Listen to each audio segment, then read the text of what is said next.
falling so fast and hard I pass myself on the way down. This is what happens when I invent her. Sometimes, in the winter, I'll see footsteps impressing themselves into the snow at night. And the thought that I could be right about angels fills me with terror and hope at the same time. Every once in a while, in the fall, I'll see the leaves swirling of their own accord on an afternoon with no wind to speak of, and I'll have to catch my breath if I don't want it to be taken from me. Whenever I catch myself inventing her, all I'm doing is telling a tired joke to a quiet audience at the graveyard. Arrogant enough to think my little fire on the beach will impress the sun, I am not fooling anyone. Least of all, her.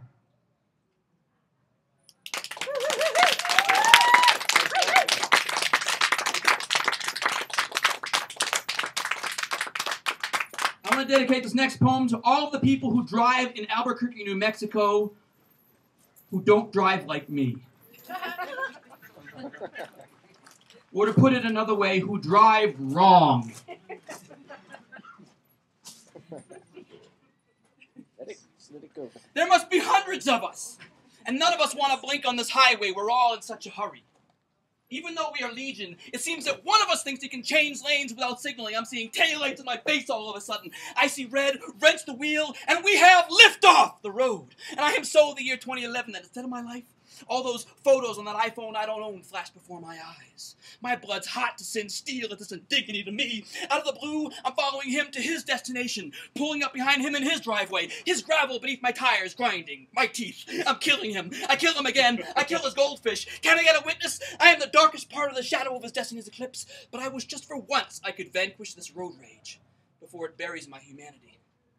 The next time some jackass cuts me off, I'll put the pedal through the floor, get right up on that sumbitch's ass, flash my lights in his rear view, pull him over, tires screeching in the dust, cold shoulder of the road, yank myself out of the car, slam the door, and march right to that bastard when he gets out and tell him how much I care. Hold him close to me, cradle him like a baby, apply the talcum powder and whisper, there, shh, it's all right. You are a child of God and I love you. Road kindness, as opposed to road rage. All I wanted was to bring that movie back to the rental by noon.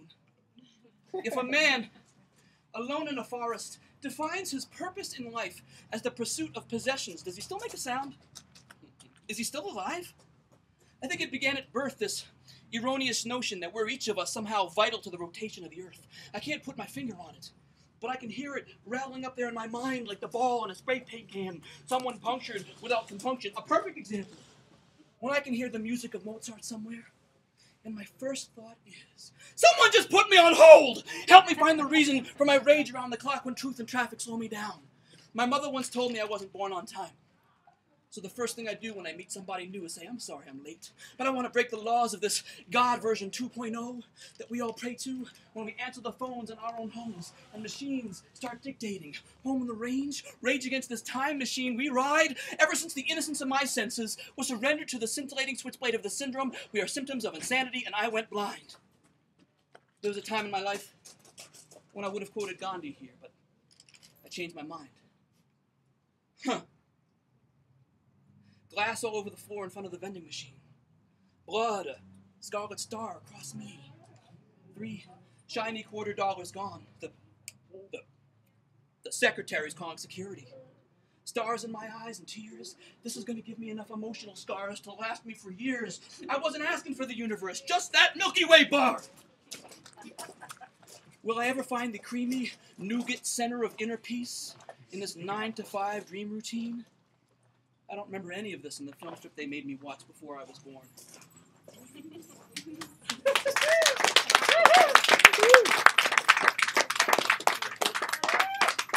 We'll do 2 more. We'll wrap up. This is a poem that I really like, and it's not by me. I need to subjugate the ego and do something in service to poetry. And this is one of my favorite poets. His name is James Tate. He teaches in Massachusetts. And his poetry makes mine look like a broken-legged whore. I mean that in the best possible way as a compliment. Pretty. That's right.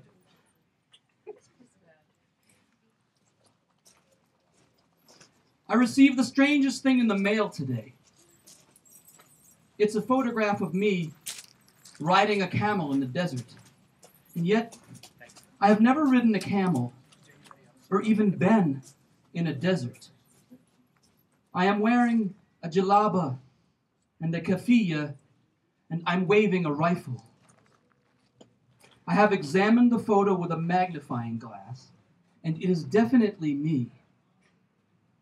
I can't stop looking at the photo. I have never even dreamed of riding a camel in the desert.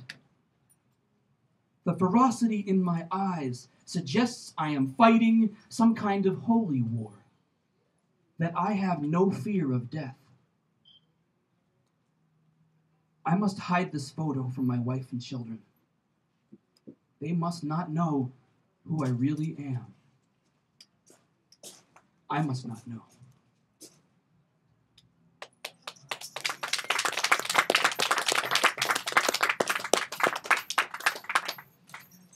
Did I bang up my face a little bit when I grabbed it yelling over there? It feels like I snatched parts of my beard off. We have Band-Aids. Little blood coming through there. What'd you say? We have Band-Aids. Oh, good. Okay. You're so delicate. Yes, and openly metrosexual. I know. Ow, baby. So I'm only gonna wear it if it's sparkly and pink.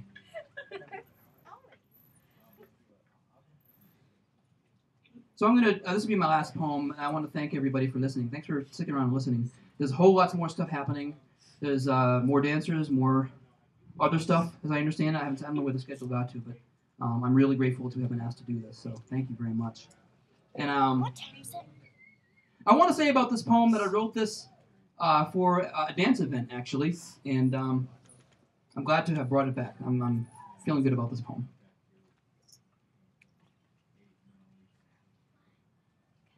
It's not cold yet.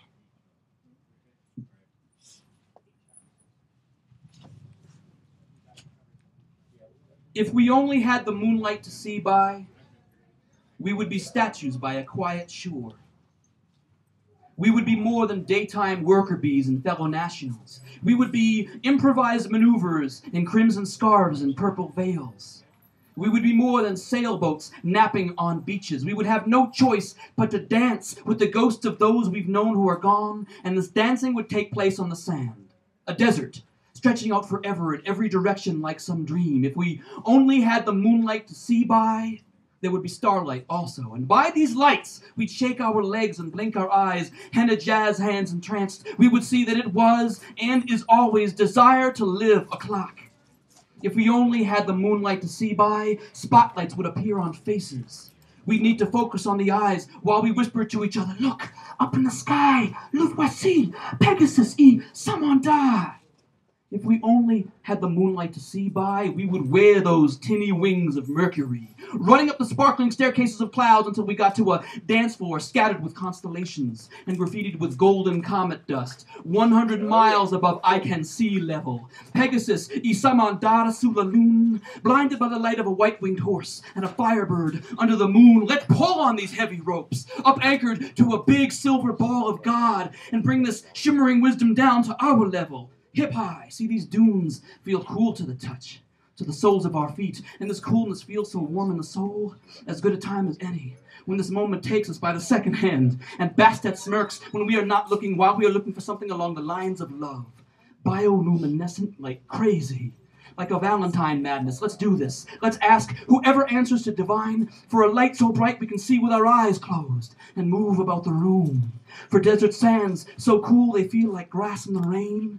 And for the wind to blow so hard a song will come among us like so much prayer, so much fear, so much joy, so much can happen in the dark if only we had the moonlight to see by. Beautiful.